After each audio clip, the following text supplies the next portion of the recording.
I mean, there's always times where you just can't get the message across that we want to end the tune, okay? The rest of the band are, you know, there's some guy doing a song and he's whittling away, you know, and it can just sometimes drag on a little bit. And if you're playing rhythm guitar and you really want the tune to end, this is the only real surefire way of ending it. There are lots of other little kind of ending licks that you could use, turnarounds that turn into endings as well. There's a bunch of those over on the website if you haven't seen them already. But this one, this is like the full stop. No one can ignore that it's the end of the tune if you did this one. There's no going back. If the band ignore you, it means that they're not listening properly and not reacting to the way you're playing, and that's a bad thing as well. So I figure I should show it to you so you can put it to use and finish things when you want. So whatever key you're in, you're going to start on the root note, go down one tone, semitone, semitone, semitone. So that's leading down to the 5 chord, okay? If we're in the key of C, normally it's that rhythm, 1 and 2, 3, 4, 1. 1 and 2, 3, 4, 1. Okay, that's the first part. And we're finishing with a sequence of tones. So from the 5 chord we go up a tone, and then a semitone, and we're back on the root. Okay, 1 and 2, 3, 4. 1 and 2 and 3, 4.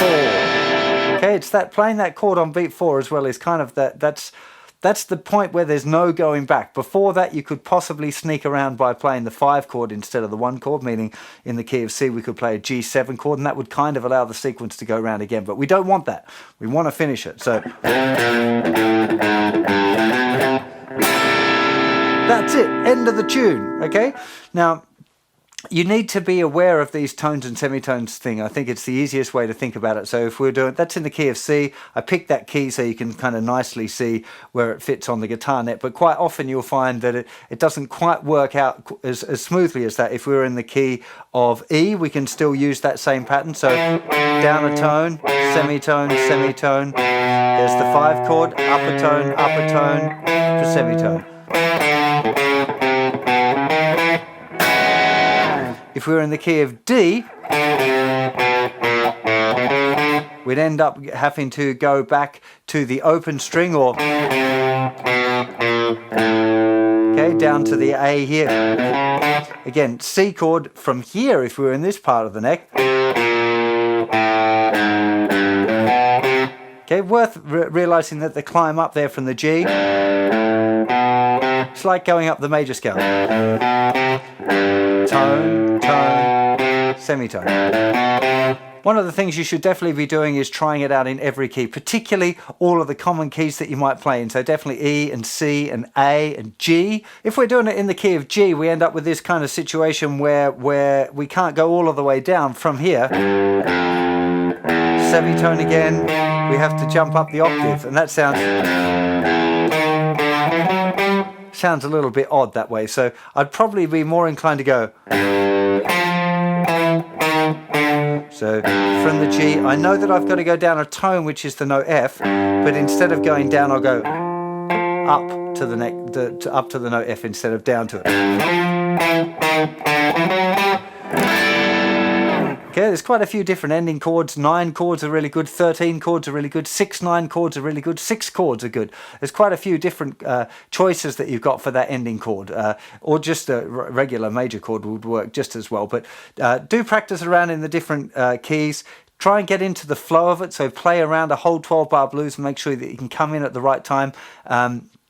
If you want to, yeah, that's actually a really important point that I haven't covered yet. So if we're doing it in the key of A, so let's go from the last 4 bars of the key of A. So we'd have the E, D, here.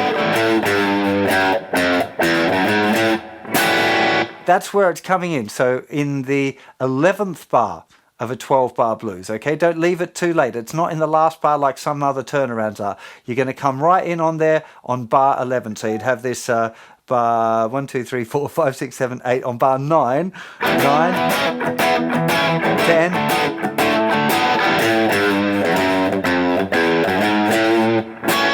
Now it's the do-do-do-do that makes it so you can't go back. If you just use the first part and then stay on the E, you're turning it around to play it again. So if you go,